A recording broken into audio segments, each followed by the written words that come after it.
Good morning, Year 9. I hope that everybody had a lovely half term and that you are feeling really refreshed and ready to get back into home learning. So we're going to leave the portraits that you have been working on and we're going to have a break from those. There is some feedback on those that I will be giving you in due course, but not today. They are looking fantastic, but we're going to leave them to one side because I think you've worked really, really hard on them. And I'm conscious that if we work on them consistently too much, they might not be finished to the highest of quality because they can be a little bit tedious. So we're going to start fresh straight today after half term, and we're going to continue with this idea of self-identity. So we're starting the next phase of the project now, and you're going to be looking at your own identity in further detail over the last term of the school year.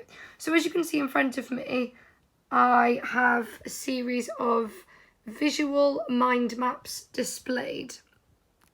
So you might have come across a mind map before in other subjects, such as English, maybe history, geography, to decide and come up with ideas that you've got inside your brain, basically. So what is a mind map then? Well, a mind map is a great tool for brainstorming. So it's you enhancing your process and focusing your thoughts. So it's a modern tool, and it was thought to have been created by a psychologist, Tony Buzan, and he used it to get all his thoughts down on paper for a specific topic. So mind mapping, it's a diagram. It starts in the centre of a page quite often. You write a keyword, so yours in this instance would be identity or self-identity. And then from this central idea, you draw branches and then sub-branches to write associated words and drawings that relate to your main focus of identity. So today, I'm going to talk you through and show you some great examples of art mind maps. These are all GCSE worthy, and many of you now have chosen art as an option or a sub-option for GCSE starting in September. So it's important that we start to think like GCSE artists. Whether you're choosing art or not, it's a really, really great process and tool that you will take throughout life with you, whether you have a job, whether you have to create ideas, invent ideas, or maybe just one day in your own family circumstances to teach something. So our brains are built in a three-dimensional structure. They're made up of billions of cells that are connected to each other by electric signs. So this is a complex structure. So our brains don't always think in a linear way. So that basically just means in a straight line, and forces them to work in this way where we're all making mistakes. We're all doing things differently. We are all thinking in a different structure. So it is important to consider mind mapping as a great technique to overcome this idea of this linear or this straight line force of our brain. So when you work on a mind map, it's not always about putting things in order, like our brains sometimes force us and stress about doing, but it's whatever comes to your head at that time, and then you write it in an appropriate place, and then it should generate more ideas. So the idea of a mind map is getting all your ideas down and generating further ideas to then have more ideas, to then choose and select the best ideas and then progress, particularly in your creative project. So mind mapping can help you come up with new ideas for your next project. So for example, if you enjoy painting flowers or drawing flowers, in order to expand on that, a mind map could get you to think, well, what type of flowers? When are those flowers grown? What medium? So pencil, pen, would watercolour best work to draw flowers? It is getting you to think for yourself and to create individual ideas and concepts that are different from everyone else's. It gets your creative brain flowing to be unique and innovative. So I've put a nice picture here to just give you a reminder. This is a tree in 4 different seasons: spring, summer, autumn and winter. That tree has been portrayed, has been looked at in 4 different ways.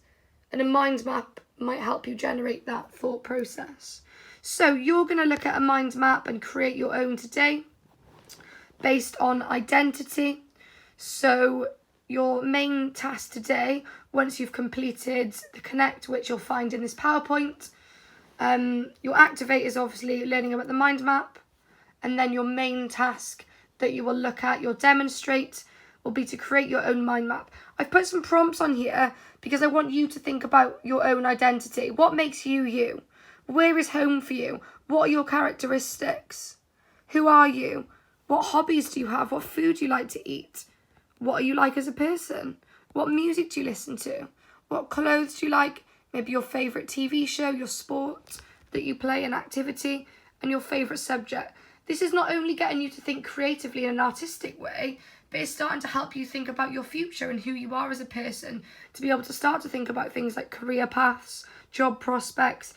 You know, it seems like far away now, but it's not that far away for some of you. Some of you might leave school in a couple of years and go straight into a job, or choose your options to study in college or A-levels to then go on to university.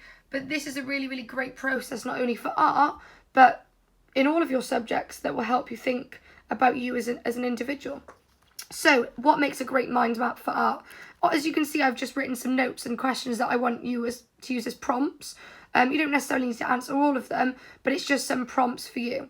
Obviously, you're going to put in the middle my identity, and then you're going to create something like this. Now, these are some really, really top grade examples. And I think if we aim high and get anything near this, that is going to be an incredible mind map. So this is actually a GCSE mind map, and although you're year 9, you are approaching GCSE, so it's really, really good to start thinking in that kind of way. For every GCSE art project that you will do, if you choose to take art, you will create a mind map to get your ideas flowing and generated, and you might create several of those throughout the year. So this mind map, they've obviously not necessarily done it right in the middle, but mostly in the middle. They've got their brain, they've written their topic, so they're looking at extraordinary as their theme. I like the way they've done this really high quality drawing. A mind map in art should combine words and high quality drawings, and it should take you quite a long time. I would have said this person spent maybe an hour and a half, maybe a little bit longer on this. I don't just want someone to just do a quick scribble on a page and say, right, I've done it. It is meant to be an artistic piece of work, so it should combine writing, text and drawings, almost like doodles. So doodles are appropriate, but they must be high quality doodles. They must have details. If we look closely, they've included a man within the writing and some high quality words. Some writing might be bubble writing, might be normal writing, could be bigger, could be smaller. So it should be an expression of what's going on inside your brain, what represents you. And you can colour it in as well, or you can leave it black and white like this. But you should only spend really an hour and a half, maybe 2 hours maximum, as if we had our school lesson on this.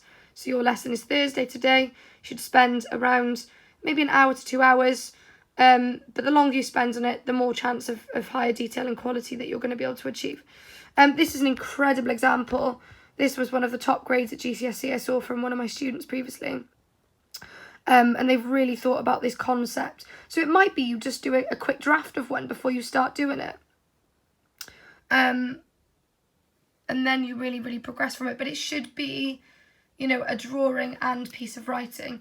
Again, another one, they've used watercolour. They actually did their title at the top.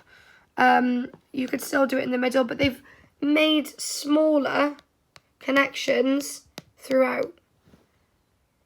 So they've had larger ones and then they've made smaller collections throughout. So I think this is one of the best examples to look at. In the middle, you can write self-identity, and then you are expanding your own visual thoughts with detailed drawings and writing. Using these prompts to answer, you don't have to do it in this order, they are just there to help you. You can do as many or as little as you like, but the more you do, the more ideas you're going to generate.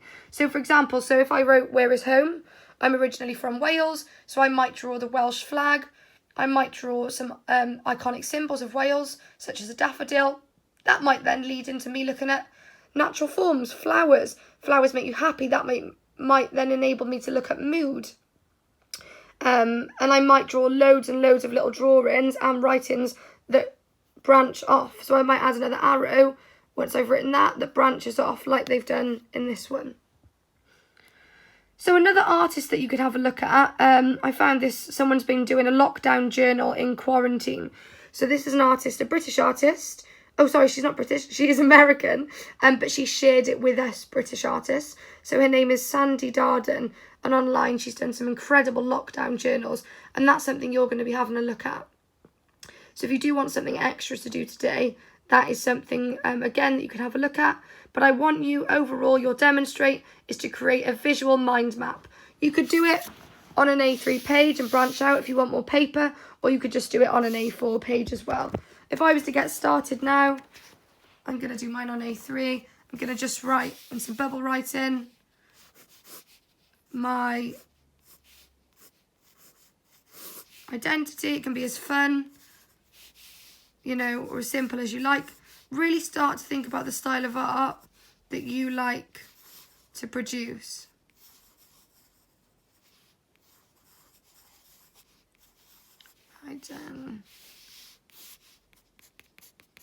So it can be however you want.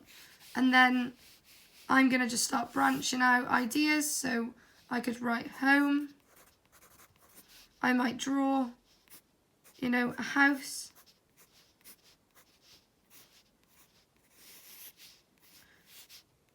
But I want yours to be really, really detailed. It might be there once I've finished doing that in a minute. I then do another arrow and I start to draw a family or garden or flowers. So I really want it to be a really, really detailed visual representation using these images that I have provided you with here. I want to be wowed by these. I really want to read it and say, wow, I really understand you and what you're all about. This should be fun. It should be enjoyable.